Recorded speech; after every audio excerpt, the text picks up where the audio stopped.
It's Stan Veit's History of the Personal Computer.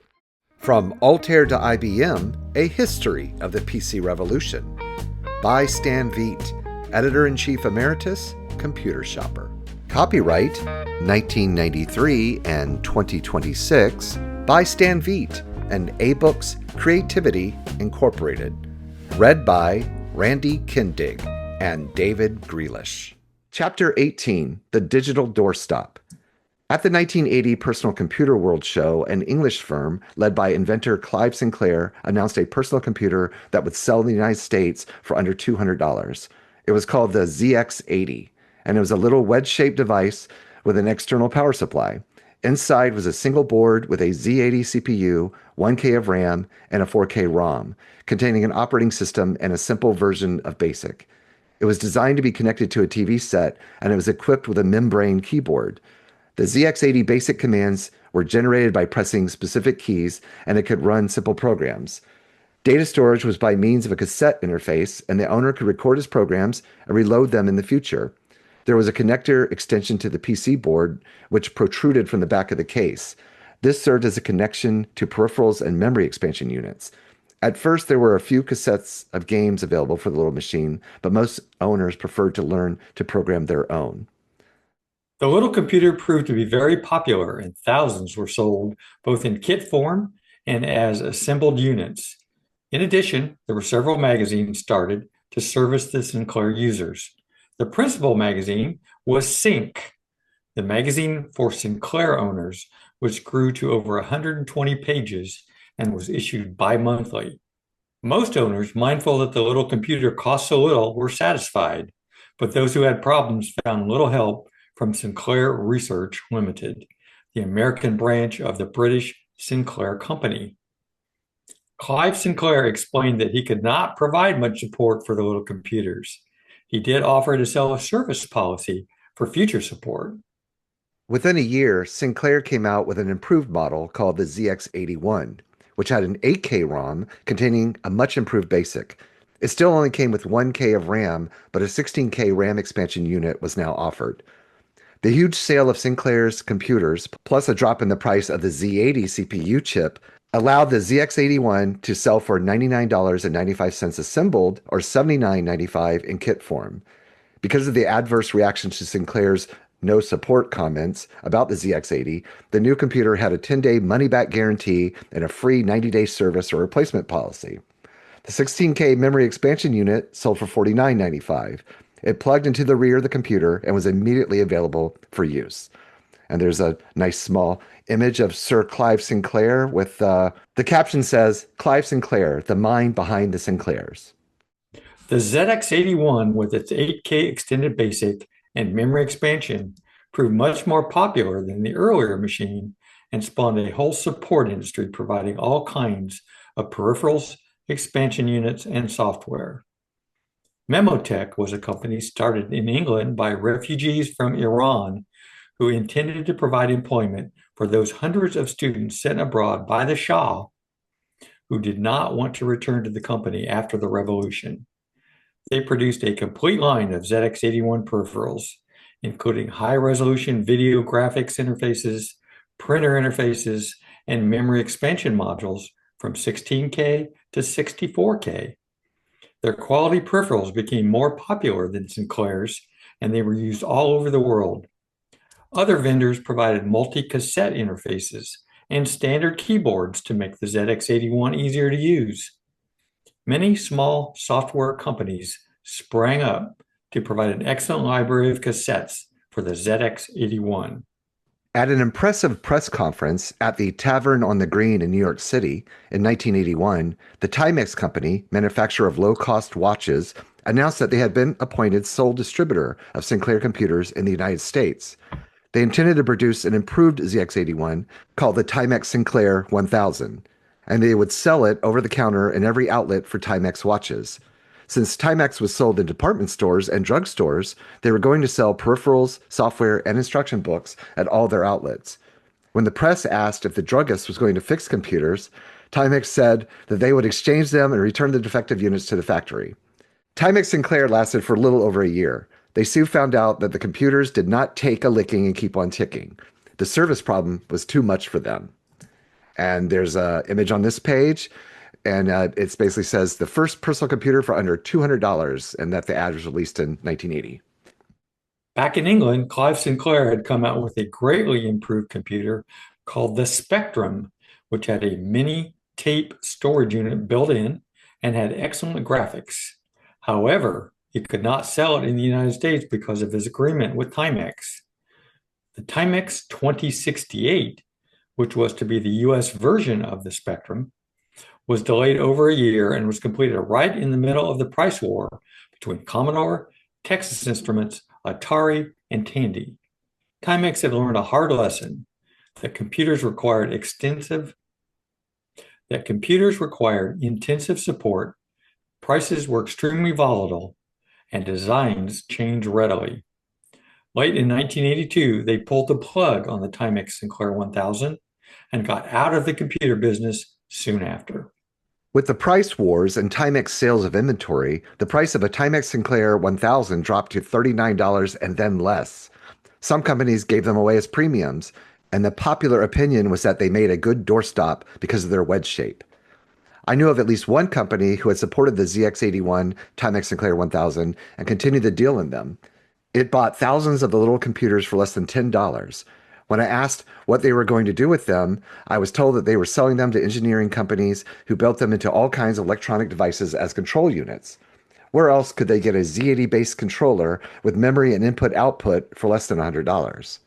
Clive Sinclair had been knighted by the Queen for his service to British industry, but now his company fell on hard times and he lost it to Amstrad, who discontinued the little doorstop computers and the Spectrum as well. Clive formed another company to make a very thin portable computer called the Z88. That last part is really interesting, and it reminds me of, I'm going to say it was the late 90s. Well, yeah, it had to be because it was on eBay. So maybe it was the early 2000s, somewhere in there. There was a company, and I believe they were called Zebra, something like that. And I think they're the ones that bought up all these. And for the longest time, you could get a brand new, unbuilt Timex Sinclair 1000, or maybe it was even a ZX81 for like $99. You know, because it was new old stock. And I wonder if it's the same people.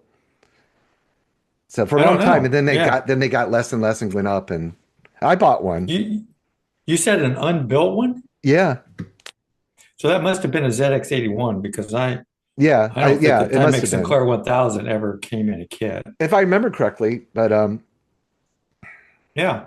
Huh.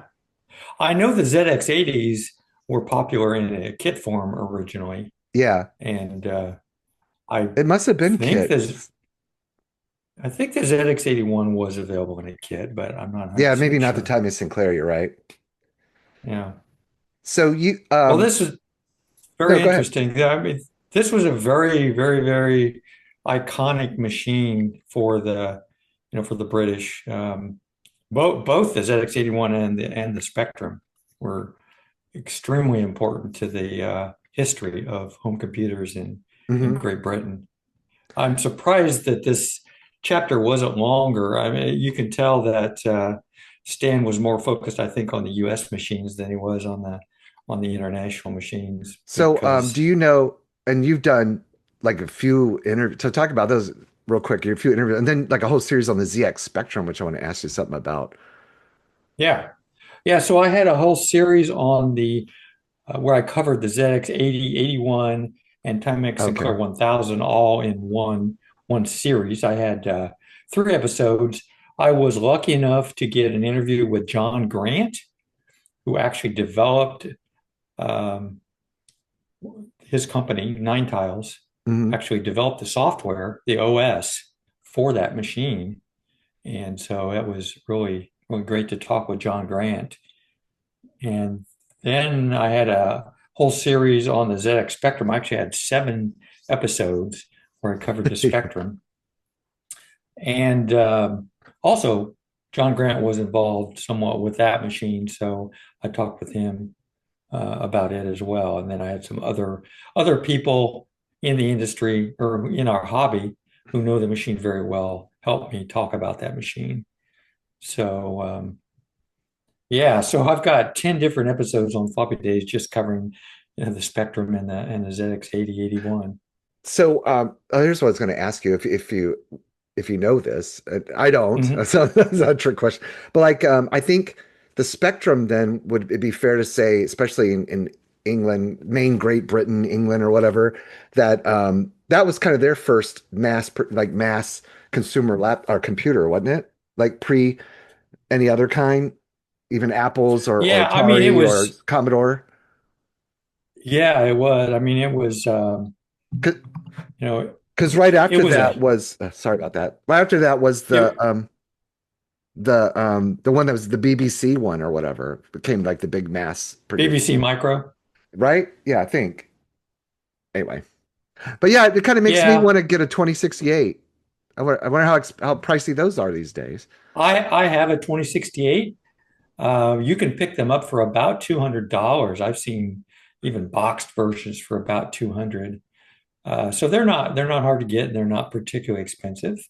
There's a very active group on the 2068 that I'm a member of that they're producing some modern upgrades for it and everything. I haven't had a series of episodes yet on the 2068.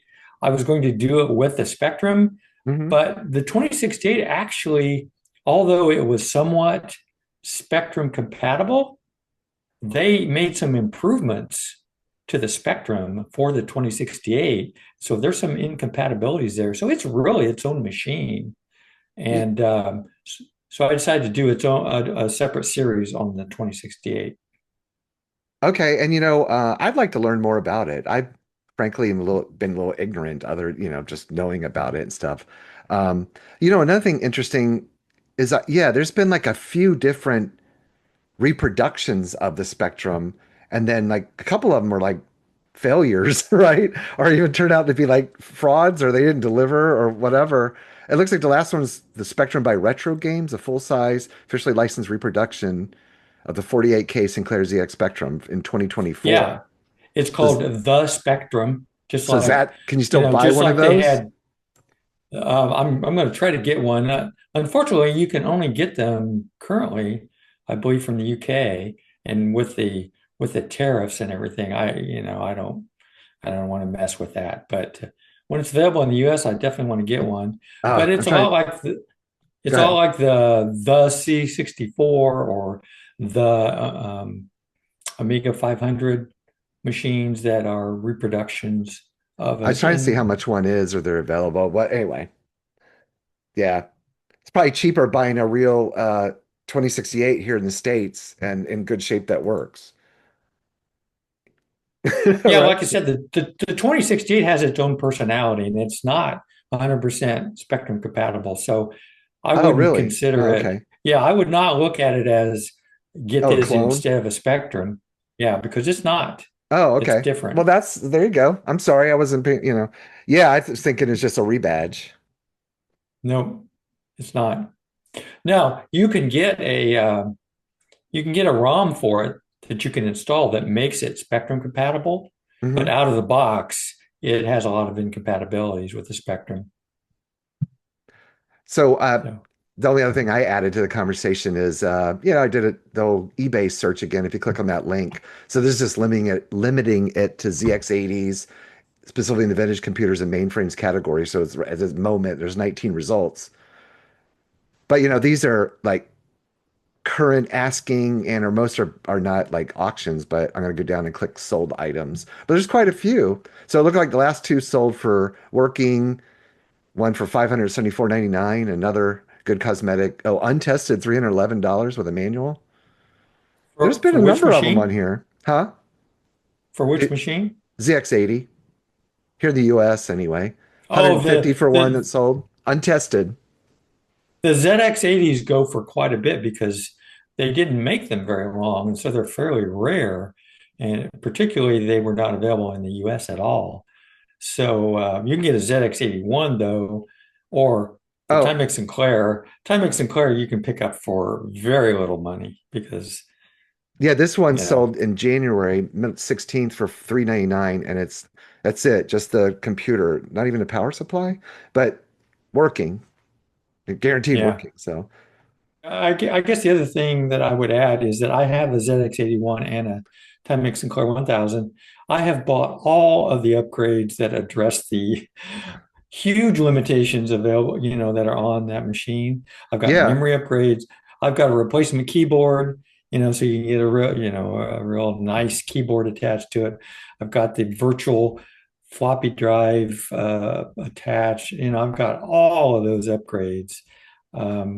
But Have it you looks actually like used, it like looks done like some? a yeah, Like, yeah, but it looks like a Frankenstein machine oh because you've yeah. got this, you've got that little wedge computer, and then you got this huge amount of peripherals attached to it in order to be able to Do you have a use picture it. of that? And I don't. You don't? Oh, you I gotta, should do that sometime. yeah, I could add it to the end. Yeah, it But yeah, would that'd take be me a neat to while to get see. it all set up. So, That's it. yeah, reading these things makes me want them, or to, have one to play around on. That's the last thing I'll say is, I've owned a lot of these things throughout my lifetime, and messed around a lot more when I was younger. But there's like the ZX80, I owned one, never even tried it. I don't think I it might have had problems. I don't remember, but that's a shame, isn't it? Yeah, But yeah, it I've had an is. Osborne one and it worked, so that was great. Um, but like a North Star Horizon, I think I've had one of those too. Never had an opportunity to use it though.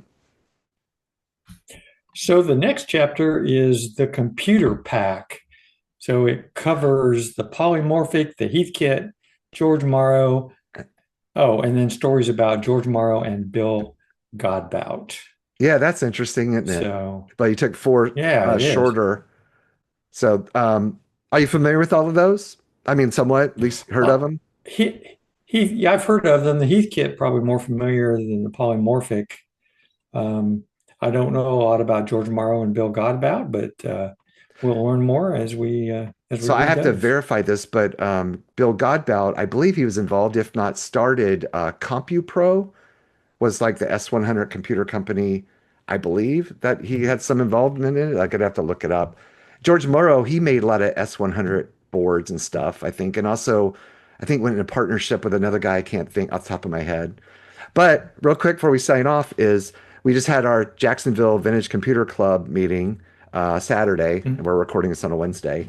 And a gentleman brought his original hand-built, he's owned it all these years, didn't power it on though, because he needs it checked out, but an H8, Heathkit H8 computer with the early Oh, nice. floppy disk drive and terminal, and I can't think of the H9 terminal, I think, and H17 disk drive, and an H8 computer. I think maybe Yeah, I might be close. It might be it. So very good. And I did record a little session with him that I'm going to be putting up soon, cool. but of him Nice. showing it and stuff, which is, you don't see those very often. Anyway, we got to go. You don't. No. Talk to you again soon. All right, you too. Thank you.